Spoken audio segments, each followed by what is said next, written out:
This is Analog Spectrum. This is a product of the public school system, which explains so much.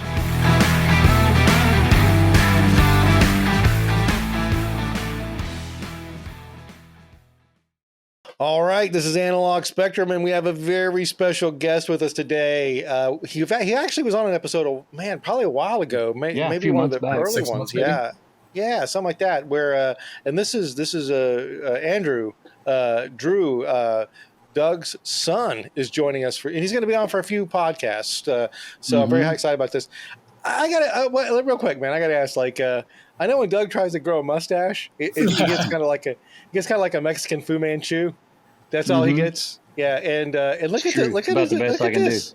It's a pretty solid stash, right? Got the porn stash going. Not too bad. That's all trendy nowadays. What, the porn stash? Oh yeah, man, big time. You didn't know that? Well, it's funny. That's kind of dovetailing pretty with the movie we're going to talk about. So well, there you go. Yeah. Hey. Yeah. So and Drew, tell me, how old are you right now, Drew? 25. I'll be 26 in August. So that makes you millennial, right? I think I'm Gen Z, actually, potentially. You're Gen Z.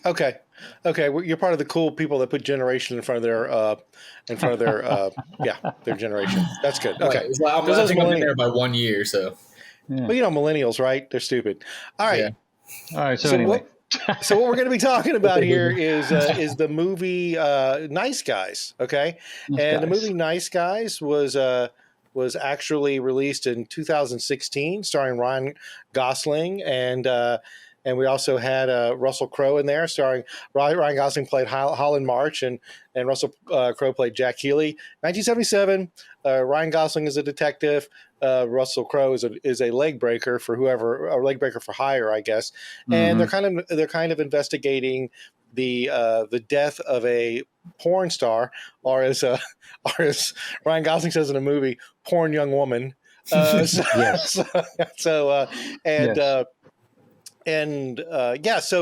kind of a film noir. I mean, a little bit. It's a kind of an interesting thing about this movie.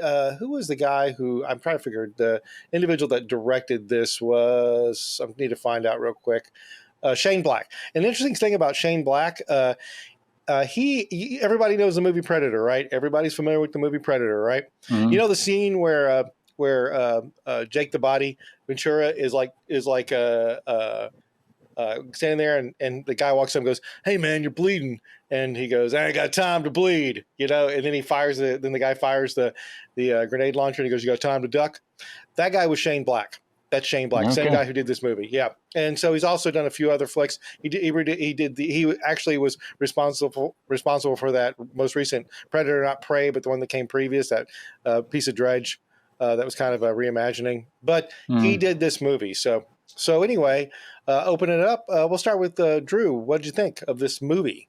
I enjoyed it. I really liked it. Yeah. So what did you like about it? I thought it was I was going to say I thought it was funny in a lot of good spots. There was a lot of good humor in there. I was telling my dad yesterday when we were out grilling about the when that lady was writing the check for $10,000. He's like, I want to do it for less than $5,000. Yeah. And she tears it up. Yeah. Rip up the check of $10,000 gone. Yeah, I think honestly, and I'm glad you had a chance to watch it. I really wanted Doug to watch it because it takes place in 1977. So that was one of my favorite parts about the film. A lot of things that were reminiscent, sort of like when we watched what was the other one with DiCaprio and the Tarantino film. Oh, Once Upon a Time in Hollywood. Once Upon a Time in Hollywood, yeah, that flashback stuff, very cool. Yeah, I liked it. Yeah. So overall, what do you think overall? I mean, your opinion of it. I guess did you enjoy it, or issues, pluses, minus? Well, me, man. It's always a bag of each. But yeah. So the opening scene I thought was great. If it was me making, the first thing I thought of, it was me making when it showed the car before the car came through the house, when it showed it in the background, when the camera was tracking the kid and you could see the car turn the corner on that. I would have made that a little bit more subtle. It was good. I'm really just nitpicking, but I would have made that a little bit more subtle because I knew instantly what was going to happen. I didn't know the car was going to like come through the house, but I knew that car was coming. But it was cool. I liked a lot of the funny stuff that Gosling did. You know, and he's chasing the mermaids and he's swimming and shit. That was pretty funny. His daughter was interesting character, one of those, you know, really there for exposition, but she was good. She played a good character in there. And strangely enough, I liked Russell Crowe a lot in this, only because he was kind of gross. You ever see the movie with him where the chick cuts him off in traffic and he stalks her and chases her down? I can't remember what that movie's called. He reminded me of that character in there. He was just kind of fat and he was kind of gross, but it fit the movie really good. It did. So yeah, it fit that pretty good. But yeah, overall it was good. It was, you know, popcorn flick for sure. Yeah, I don't know. You know, I wanted you to watch this only, you know, primarily, well, so many reasons. One, the 1977, and it kind of showed both the good and bad of like 1977, you know, in that time frame. And honestly, Drew, this was probably a pretty good representation of what it was really like back then. Yeah. You know, and was it LA? Yeah, it was supposed to be LA, Yeah. Hollywood, right? Yeah. And for those, and just to kind of give you a little bit more background, whoever's watching or listening, you know, these two individuals. Well, the Ryan Gosling character, he's a private detective, but he's pretty unethical. He has a daughter, but it's called The Nice Guys because both these guys, at their core, they want to do right, but they'll do not right if for money, for money or what, you know, like the scene where Russell Crowe is beating up Ryan Gosling and he's just giving him whatever information he wants because he just wants the beating to stop. You know, a lot of movies you've talked about like what is it? Going against expectation. You know, most movies will have the guy say, you're gonna have to hit me harder than that. You know, I'm not giving up. He just rolled right over, just gave him all the info. But you know, the Ryan Gosling is looking for a missing person. Somehow Russell Crowe is trying to protect this missing person. It's a little bit complicated, but not so complicated that you can't follow it. And it ends up being this, you know, that they end up getting wrapped up in this conspiracy that has to do with catalytic converters. Again, 1977. And one thing I liked is that it didn't really pull any punches. You know, like the scene where he's in his apartment with David Keith character and the guy that had the blue bomb blow up in his face, and the guy shoots at him and shoots out the window and hits a person in the apartment next door. Yeah, you know the fact that gunplay has consequences, kind of thing. You know, and you know, and also you don't really. It kind of adds to that. You don't really know what's going to happen. Ultimately, to me, the shining star in this was Ryan Gosling. Because he usually plays, you know, that character he played like in The Driver, this kind of flat affect, no real sense of humor. He was funny as shit in this movie, man. That dude was funny. Like I was saying earlier, where you know, he goes the porn actress, and he goes porn young lady. You know, basically corrects him. Yeah. Or I also like when they're outside that burned apartment, and that little kid rides the bicycle by, and he's that little kid was funny, man. Yeah, he was funny, good. and it was so wildly inappropriate, but so funny. Thank you. Because the kid just said a bunch of things, and Ryan Gosling was like, "Can you believe this world? Can you believe this world we're living in?" You know, and so you see a lot of that now. But but overall, I thought just a very solid movie, man. You know, so what did you guys, it's funny because go ahead, Drew. What did you guys think about the one of the last scenes where the guy that was after the chick the whole movie, she runs into him and asks him for a ride, and he just pops her. I thought it was great. I love that. Yeah. Again, anything can happen, you know? So, you know, the movie kind of embraced its hard R. There was no plot armor. So either one of those guys could have died at any time, you know? Yeah.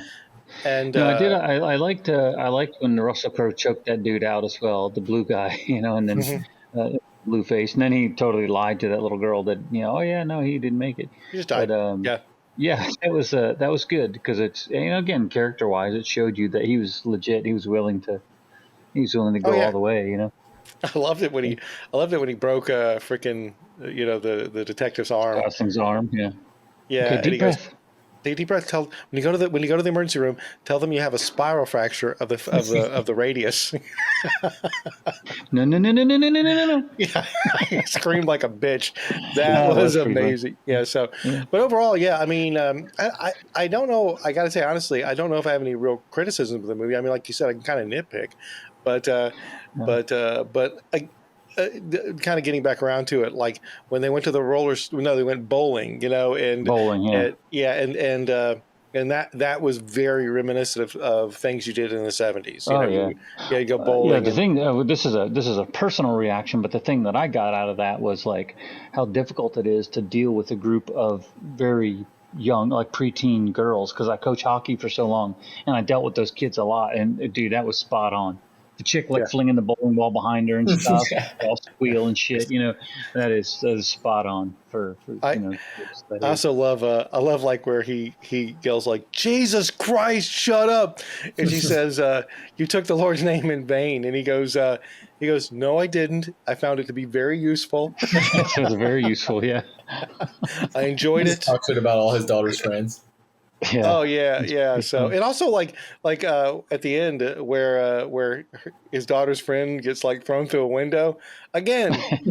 Anything can happen. You just you don't know what's going to happen. So and also I did think for a noir type detective story, it was pretty solid. In other words, you were kind of like, okay, I kind of understand what's going on now, but they did a good job of actually showing the detective. Another thing too, and probably worth mentioning, we've talked about this before when we had a Heath on about the nature of Hollywood now.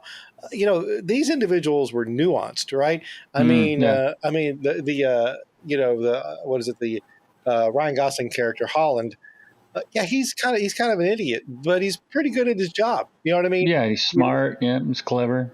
Yeah, he knows how to be a detective. He actually really, is very upfront with the Russell Crowe character when he says, what do you do? And he says, let me tell you about detective work. You do this, you do that, you sit around, do nothing. The only thing, you do this for 2 days, and the only thing that's changed is the sun's come up and gone down 2 times, Yeah. And so he's cynical, but he still loves his daughter. So, that was great. I thought that was amazing. He just wasn't like an inert idiot, and same with Russell Crowe. I mean, he was probably a little bit smarter, but the dude was dark. So but I'm always attracted to darker characters in movies like that anyway. So like you said, he was a that guy. But like he portrayed it right physically. He portrayed his character really well, and I don't know where this was in relation to that other film where he was chasing down that chick in the car, but they had to have been pretty close together within a couple of years of each other because he gained a ton of weight. And again, sometimes people do that for movies. I think he just likes cheeseburgers, but I'm looking right now. Whatever, I'm looking at his movies right now. Hold on. So, okay, we're going to find out. He's got a movie coming out called The Greatest Beer Run Ever, which that's on my list now. He was in Love and Thunder. It should be a John Cusack movie. Yeah. So, The Mummy, The Nice Guys. It must have come out before. Fathers and Daughters, Noah, Winter's Tale, Man of Steel. Did you see Noah, by the way? No, is it good? No.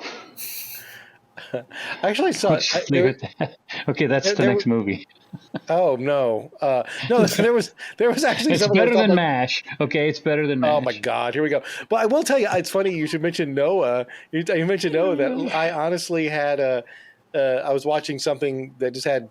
Somebody was talking about Russell Crowe and what a great actor he was, and I thought it was very odd that the individual that was talking about how great Russell Crowe, how great an actor he was, said, "Have you seen Noah?" And the guy was like, "Yeah." And he goes, "Did you see Russell Crowe or did you see Noah? Because I saw Noah." And I'm just like, "Yeah, but I've never seen it. I hear it's a shitty movie. I mean, so I don't know." Yeah, so but. I don't know. There's all kinds of movies: Broken City, Man of Steel, Winter's Tale, Noah, The Water Diviner, Fathers and Daughters, War Machine. I don't know. Boy Erased. Probably the best still. Oh sure, Gladiators. Gladiator. Oh yeah. They're making a sequel. Did you know they're making a sequel to that? No way. With Russell Crowe, his old man. I don't know. Well, how can he be? He died. Oh yeah, that's right. Yep. He's gonna come back as a female. I'm just saying.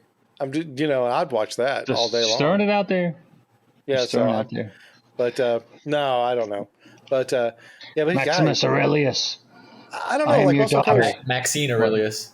Yeah, Maxine Aurelius. Exactly. There you go. But Russell Crowe's never been one of my my like go-to actors. But he was good in this. He was. I thought he was great. He made a couple of good movies. Obviously, the Gladiator was awesome, but God, I'm thinking there was one more that he did that I actually liked a lot, and I can't remember what it was. But I did watch that one I was mentioning where he gets cut off in traffic and then he just stalks a chick, and that was just it's like a vigilante movie in reverse, and it was whatever. Yeah, that's nothing too. Like we were early, previous podcast we're talking about the Hitler and Bigfoot movie, and you kind of go into movies with certain expectations, and you come out of it being like, oh, I mean, I can't get past my expectations, and now I'm just disappointed. Exactly. Anyway, rate this. Drew, we'll start with you. Scale of 1 to 10. That's how we rate things on here. I would give this movie probably 7.5 out of 10. I thoroughly enjoyed it. It wasn't like engrossed. It was like I watched it over a period of a couple days, and I could put it down and go to bed and watch it the next day or whatever. But solid, good entertainment. I liked it. Great. Yeah. Doug, what do you think? What did you say? 7.5? 7.5. Yep. I'll say 7.434. No, yeah, I'd say 7 or 8, something like that. I'd agree with that because, just because it was like it was cool. I if it came on or something, I'd probably watch it again. Yeah, I wouldn't turn it off. Yeah, if it was on a cable, because there's a lot of good little one-liners in there, and there's a lot of funny scenes and stuff that I could tolerate twice, but I wouldn't go out and look for it to watch it again. Yeah, I'm actually rewatching because I told you about it like a couple 3 weeks ago, and I'm actually about halfway through rewatching it again. I did pick up other stuff that made me laugh. Like I like the part where he's using the word of the day calendar, and it says equanimity, and he says he dealt with his wife's betrayal with equanimity, and they do that cut take, and he goes what's that guy? What's his name again? Jack. He's sitting at dinner with his wife, and she goes, Jack, I'm fucking your father. Oh my God, it was funny. I mean, that movie was full of that shit. Like where you're like, there was like, I got to back that up. That seemed like like I said, the kid on the bicycle. I must have backed that thing up like 4 times. That was funny. It wasn't. You think about on the note of being funny. You think about something like I'll use this example and I've beaten this movie up before, like Ghostbusters 2016. All it is like they just have these actors or actresses or whatever together, and they're just riffing and running the recorder, and it's just basically one attempt at a joke after another. And if it doesn't land, it doesn't land. But if it does land, great. But that kid on a bicycle, somebody scripted that shit, and and it was delivered and by he pulled a it guy. off. Yeah, he pulled it off, man. Yeah. And you're almost in a way kind of like, wow, that's like really messed up. But God, that's funny as hell, man. Yeah. It is funny as hell. So, but he's on that bicycle with banana seat and stuff. Oh yeah, it's like a Stingray, one of those old Stingray freaking apple crates. Yeah, or whatever they call it. But and I will tell you also, Drew, on that note. Yeah, that's how shit looked in the 70s, man. That's how the way that kid looked with the puka shells. The puka shells. Yeah, dude, I had that. All that shit. You got to bring it back, Drew. Bring back the pukas. Dude, man. With that stash. I'm sure it's still in style somewhere. Dude, with that in stash, Jamaica, man. You're wearing a freaking tank top. Get a Ron John tank top, puka shells. That's right. Fucking sporting a stash. All right. I bleach my tips and everything. That's 90s. That's probably do 90s, that. Yeah, keep it. But if you got like maybe some Ray-Bans, a visor, you get a visor. You don't need a hat. You need a visor, right, with the open top. Okay. Yeah, wear it backwards sometimes too. Visors, puka shells in the stash, and you're in. All right. Yeah, if there was a girl from 1979, that would be like, man, beat him off a stick.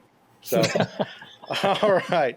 Well, I tell you, that's 20 minutes. Let's end it there. All right. And, all right, we'll do it. All right, great. All right, thanks everybody for listening. Oh, you know what? Hey, wait a minute. Oh shit! You never rated. That's right. The Nice Guys. Rating out of 10. I gotta say honestly, I'm right on the same page with all you. You're right. I did an 8. I was gonna give it an 8. Shut up, copycat. Come on, man. No original thought. Okay, well, I give it like an 8.13457. All right, cool. There you go. All right. Hey, so what are you drinking, Drew? Coca-Cola. Oh God, I thought you had like some sort of like a bottle of like I thought it looked like Ripple.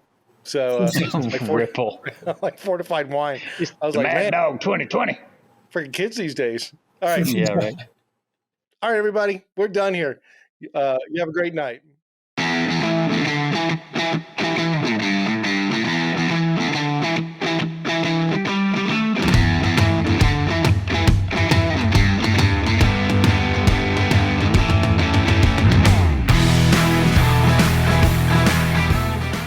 Another podcast, another outro. I don't want to take up too much of your time, so let's keep this one short. Like, share, subscribe, maybe ring a bell. I don't know what that'll do for you, but hey, sounds awesome. Go to our webpage, check out some old podcasts we've done. They're all really good. I'm sure you'll like every one of them. Follow us on Twitter, follow us on Facebook. Send me an email, send me a note, send me a show idea. Maybe you want to join us on one of these podcasts. That's always an option. Finally, thank you very much for joining us. It's been an awesome trip, and we'll see you again next time.